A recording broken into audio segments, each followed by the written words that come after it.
ఉపవాసాలు దైవప్రియమా? దాని గురించి విపులంగా తెలుసుకుందాం. ఈ వీడియో మీకోసమే.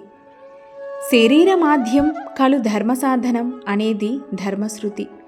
వ్రతాలు, నియమాలు, పూజలు మొదలైన వాటి పేరు మీద అకారణ ఉపవాసం ఉండకూడదు. దేవుణ్ణి ప్రేమించడం, పూజించడం ఎంత మంచిదో మన శరీరాన్ని ప్రేమించడం కూడా అంతే మంచిది. నీకు సంక్రమించిన పాపాలకు, నీకు లభించబోయే పుణ్యాలకు శరీరానికి ఏ సంబంధ బాంధవ్యమూ ఉండదు. పాపాలు పుణ్యాలు చేసేది మన మనస్సు, శరీరం కాదు. ఆత్మకు దేహానికి సంబంధం లేనప్పుడు ఉపవాసాలతో దేహాన్ని దండించడం వివేకం లేని పని.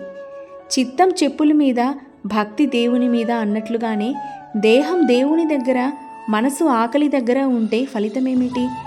కానీ ఒక్క నిమిషం, ఉపవాసం దేహంలోని మలినాలను తొలగిస్తుంది అనేది నిజమే. అయితే ప్రశాంతత సమయాలలోనే ఉపవాసాలు చేయాలి. బంధువులు ఇంటికి వచ్చినప్పుడు, మిత్రులు ఇంటికి వచ్చినప్పుడు, దాన ధర్మాది కార్యాలు చేయవలసిన సమయంలో ఉపవాసాలు ఉండాల్సిన పని లేదు. ధర్మశాస్త్రం అది అంగీకరించదు. దేహాన్ని కాపాడుకోవడం అన్ని ధర్మాల కన్నా గొప్ప ధర్మం. దైవానికి, దేవార్చనకు కావలసింది మనసు కానీ ఉపవాస నియమాలు కాదు.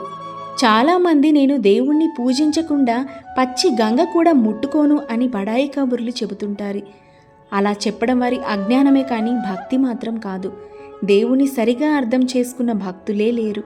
దైవప్రియుల్ని పురాణాలు దారి తప్పించాయని చెప్పడానికి నేను సంకోచించాల్సిన అవసరం లేదు. దేవుణ్ణి మన పురాణాలు దెయ్యాల్లా చూపిస్తున్నాయి.